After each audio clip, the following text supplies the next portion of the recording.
Hello students, in our previous video we were discussing the introduction part of this chapter, molecular basis of inheritance, and in this video today we will discuss the structure of DNA. अगर DNA की structure की बात करें तो दो scientist थे, James Watson and Francis Crick, और दोनों साइंटिस्ट 1953 में एक मॉडल प्रपोज किए थे और उस मॉडल को बोला जाता है डबल हेलिक्स मॉडल या वाटसन क्रिक मॉडल भी बोला जाता है। और वो मॉडल था डीएनए के स्ट्रक्चर के बारे में। ठीक है, तो वो मॉडल क्या था और डीएनए का स्ट्रक्चर कैसे होता है, तो आइए समझते हैं। ठीक है, तो अगर डीएनए के स्ट्रक्चर को समझे तो डीएनए में बहुत सारे कैरेक्टरिस्टिक फीचर्स हैं जो इस मॉडल में दिए गए थे। ठीक है, तो वो फीचर्स क्या क्या थे आइए देखते हैं। तो उनमें जो पहला फीचर्स था वो था कि DNA made up of 2 polynucleotide chains, यानी जो डीएनए होता है वो न्यूक्लियोटाइड के 2 चेन से मिलकर बना होता है। अगर इस स्ट्रक्चर को देखें तो ये 3D स्ट्रक्चर है डीएनए का, तो इसमें 2 चेन आप लोग देख सकते हैं, ये एक चेन है और यहाँ पे एक चेन है, और ये दोनों चेन पॉलीन्यूक्लियोटाइड से मिलके बने होते हैं।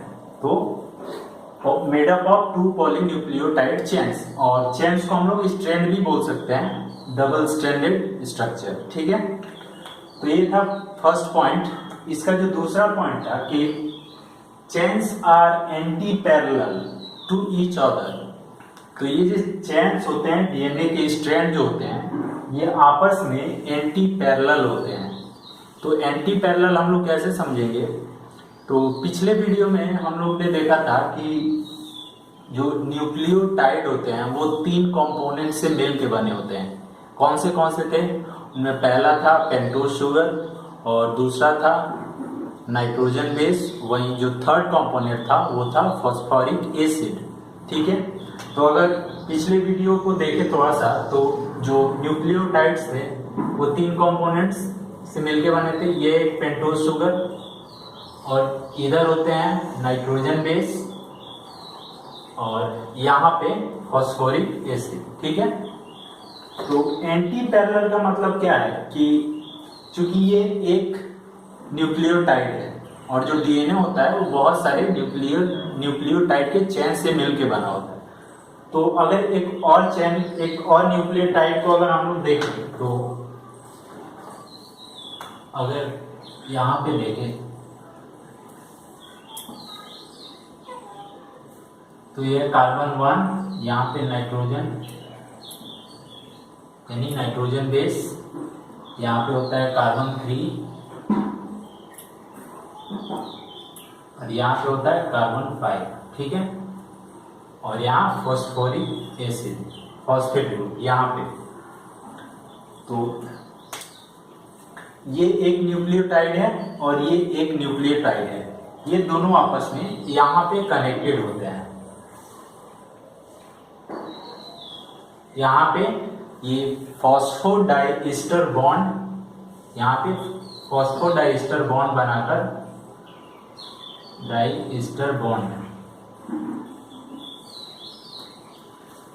फॉस्फोडाइएस्टर बॉन्ड से 2 न्यूक्लियोटाइड आपस में कनेक्टेड होते हैं। ठीक है, अगर इस स्ट्रक्चर को ध्यान से देखें तो अगर कार्बन की संख्या देखें तो यहाँ पे ये जो फॉस्फोरिक एसिड है ये 5 नंबर कार्बन से अटैच है। ठीक है, वहीं अगर इस पॉइंट को देखें तो यहाँ पे कार्बन नंबर 3।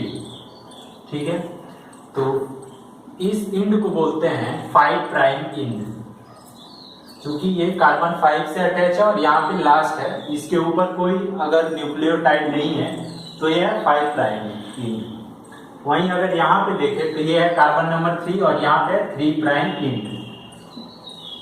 तो एंटी पैरेलल बोलने का मतलब ये है कि जो स्ट्रैंड होता है उसमें अगर इसको देखें तो ये 5 प्राइम इंड 3 प्राइम इंड, अगर इस स्ट्रक्चर को देखें तो वैसे ही ये सेम है 3 प्राइम इंड। तो एंटी पैरेलल का मतलब है जो दोनों स्ट्रैंड होते हैं वो अपोजिट होंगे। अगर ये 5 प्राइम टू 3 प्राइम है तो जो दूसरा स्ट्रैंड होगा ये होगा 3 प्राइम टू 5। और ये कैसे होगा ये भी आइए देखते हैं।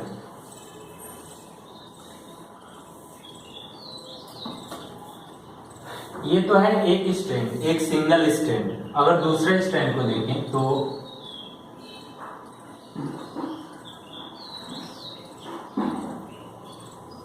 यहाँ कार्बन नंबर 1, 2, 3 और 4, यहाँ होगा 5, यहाँ पे होगा नाइट्रोजन बेस। वही इसी तरह यहाँ भी अगर देखें एक और न्यूक्लियोटाइड को तो यहाँ पे अटैच होगा 5 पे। तो अगर इस न्यूक्लियोटाइड को देखें सेम इसी तरह तो यहाँ पे ऊपर आपको मिलेगा 3 प्राइम और वहीं यहाँ पे नीचे लास्ट में मिलेगा 5 प्राइम। ओके, और ये नाइट्रोजन बेस आपस में बॉन्ड बनाकर दो स्ट्रैंड आपस में इस तरह कनेक्टेड होंगे। ठीक है, तो ये है एंटी पैरेलल, मतलब जो एक स्ट्रैंड होगा वो 5 प्राइम एंड से 3 प्राइम एंड तक होगा, वहीं जो दूसरा स्ट्रैंड होगा उसके अपोजिट में वो 3 प्राइम एंड से 5 प्राइम एंड से अटैच होगा। ठीक है, तो ये था second point, chains are antiparallel. Okay, वहीं एक तीसरा पॉइंट है कि bases are paired with hydrogen bond. तो जो नाइट्रोजन बेस होते हैं न्यूक्लियोटाइड में जो, उनको आइए समझते हैं। हम लोग जानते हैं कि दो टाइप के बेस होते हैं, प्यूरिन बेस और पाइरिमिडीन बेस। ठीक है, प्यूरिन बेस क्या क्या है, एडेनिन, गुआनिन। वहीं पाइरिमिडीन बेस क्या क्या है, साइटोसिन, थायमिन और यूरासिल। तो डीएनए के केस में यूरासिल नहीं होता है, साइटोसिन और थायमिन।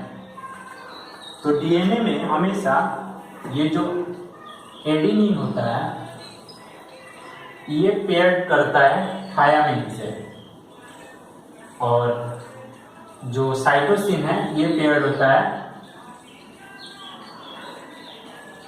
गुआनिन से। समझ गए? हमेशा जो बेस पेयर होते हैं वो प्यूरिन बेस पेयर हमेशा पेरिमिडीन बेस पेयर से मैच होता है। ठीक है, तो यह है प्यूरिन बेस Ag और पेरिमिडीन बेस साइटोसिन और थायमिन। तो जब आपस में पेयर्ड होंगे तो हमेशा A अटैच होगा T से और C अटैच होगा G से। यहाँ पे देखें तो यहाँ पे अगर A है तो यहाँ क्या होगा T, यहाँ पे अगर C है तो इधर होगा G। तो इस तरह से ये आपस में अटैच होंगे। ओके, तो ये था थर्ड पॉइंट कि base pairs paired through hydrogen bond. और एक बात कि जो बॉन्डिंग होता है एडेनिन और थायमिन के बीच में हमेशा 2 हाइड्रोजन बॉन्ड होते हैं, 2 हाइड्रोजन बॉन्ड एडेनिन और थायमिन के बीच में। ठीक है, वहीं साइटोसिन और गुआनिन के बीच में 3 हाइड्रोजन बॉन्ड बनते हैं। तो 3 हाइड्रोजन बॉन्ड और 2 हाइड्रोजन बॉन्ड। तो इस तरह से ये अटैच होते हैं यहाँ पे डीएनए के स्ट्रैंड में। ओके, अगला पॉइंट है कि diameter of strands is about 20 angstrom. इसका मतलब क्या है, ये जो इस स्ट्रक्चर को देखिए अगर, तो इन दोनों के बीच में जो डिस्टेंस है इसको बोलेंगे डायमीटर। यहाँ भी अगर देखें तो यहाँ से लेकर यहाँ तक, तो ये होता है 20 एंगस्ट्रॉम, यानी इसको हम लोग 2 नैनोमीटर भी बोल सकते हैं। तो ये इन दोनों के बीच का डिस्टेंस है डायमीटर, तो ये होता है 20 एंगस्ट्रॉम। जो नेक्स्ट पॉइंट है वो है 1 complete turn in every 34 angstrom. मतलब आप लोग इस स्ट्रक्चर को अगर देखिए तो यहां से कॉइलिंग स्टार्ट हो रहा है, और यहां से इस डिस्टेंस को बोलते हैं 1 कंप्लीट टर्न, मतलब एक बार ये कंप्लीटली कॉइल्ड हो गया 360 डिग्री।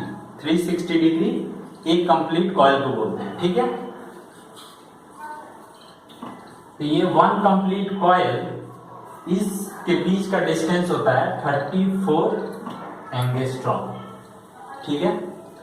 यहां से यहां तक के बीच का डिस्टेंस 34 एंगस्ट्रॉम, और इसको 3.4 नैनोमीटर भी बोल सकते हैं, ठीक है।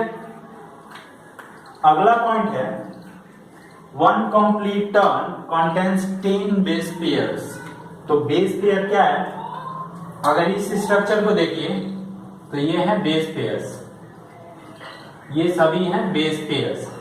तो एक कंप्लीट टर्न के बीच में 10 बेस पेयर्स हो सकते हैं या होते हैं।